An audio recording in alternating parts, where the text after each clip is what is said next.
வணக்கம். நான் இப்போது ரவை பக்கோடா செய்ய போகிறேன். அதுக்காக ரவா எல்லாம் எடுத்து வச்சுருக்கேன். 1 கப்பு ரவா எடுத்து வச்சுருக்கேன். 1/2 கப்பு தயிர், 1 வெங்காயம் சின்னதாக, பெரிய வெங்காயத்தை பொடியாக இது மாதிரி கட் பண்ணி வச்சுருக்கேன். 2 பச்சை மிளகாய் கட் பண்ணி வச்சுருக்கிறேன். கொஞ்சம் மல்லி கருவேப்பிலை வச்சுருக்கிறேன். மல்லி இலை கொஞ்சம் இன்னும் அதிகமாக போடலாம். என்கிட்ட கொஞ்சம் தான் இருந்து அதை போடுறேன். இன்னும் கொஞ்சம் அதிகமாக போட்டுக்கலாம். தேவையான அளவு உப்பு எடுத்துக்கலாம். ஒரு பிஞ்சு அளவு சோடா உப்பு எடுத்து வச்சுருக்கிறேன். அப்புறம் ஒரு 1/4 டீஸ்பூன் அளவு பெருஞ்சீரகம், கொஞ்சம் இஞ்சி பொடிசாக நறுக்குனது வச்சுருக்கிறேன். இதெல்லாம் சேர்த்து மிக்ஸ் பண்ணிக்கலாம். நான் ஒரு மிக்சிங் பவுல் வைக்கிறேன். இப்போ இந்த பவுலில் ரவையை சேர்த்துக்கிறேன்.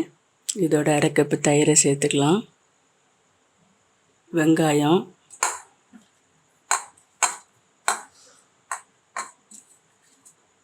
பச்சை மிளகாய்,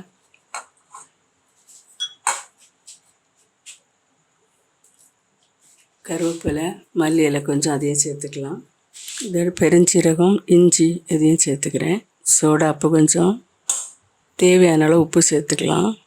சேர்த்து நல்லா இதை பிசைஞ்சிக்கலாம். இதை நல்லா மிக்ஸ் பண்ணிவிட்டு தேவையான அளவு கொஞ்சமாக தண்ணி சேர்த்துக்கணும். இப்போ தயிர் மட்டும் சேர்த்து மிக்ஸ் பண்ணுறப்ப இது மாதிரி வந்திருக்கு. இன்னும் கொஞ்சம் இதில் தண்ணி சேர்த்து ஒரு 10-15 நிமிஷம் ஊற விடணும். கொஞ்சம் தண்ணி சேர்த்துக்கலாம். கொஞ்சமாக சேர்க்குறேன்.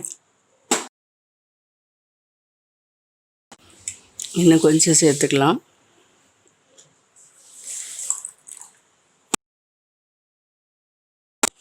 நான் இன்னும் ஒரு 2 ஸ்பூன் அளவு தண்ணியை சேர்த்துக்கிட்டேன்.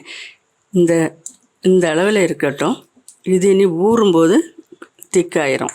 நமக்கு பக்கோடா பொரிச்சு எடுக்கிற ஸ்டேஜில் அது கரெக்டாக இருக்கும். ஒரு 15 நிமிஷம் நம்ம வச்சுட்டு எடுத்துக்கலாம்.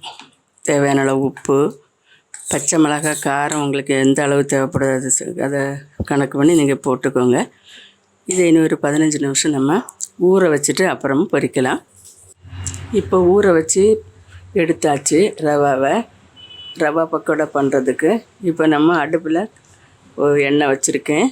இது இந்த அளவில் இருந்தால் போதும். இதை நம்ம உருட்டி போடுறதுக்கு வசதியாக இருக்கணும். இந்த மாதிரி எடுத்து போடணும். சரி, அடுப்பில் தீ பற்ற வச்சிடலாம். இப்போ எண்ணெய் காஞ்சிருக்கா பார்த்து. எண்ணெய் காஞ்சாச்சு. இதில் நம்ம பக்கோடாவுக்கு எடுத்து போட்டுடலாம். அடுப்பை கொஞ்சம் சிம்மிலே வச்சுக்கலாம். மீடியம் சைஸில் வச்சுக்கலாம். அடுப்பு மீடியமாகவே எரியட்டும்.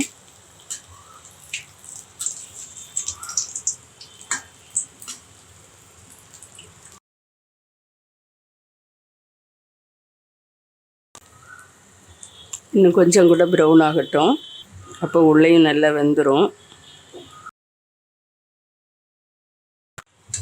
இப்போ இந்த பக்கோடா பொரிஞ்சது போதும், எடுத்துடலாம். இது மாதிரி எல்லாத்தையும் போட்டு எடுத்துடலாம். ஸ்டார்டிங் போடும்போது மட்டும் கொஞ்சம் அனல் கூட்டி வச்சுக்கலாம். அதுக்கு பிறகு கொஞ்சம் குறைச்சிடலாம். இப்போ இதையும் எடுத்துடலாம்.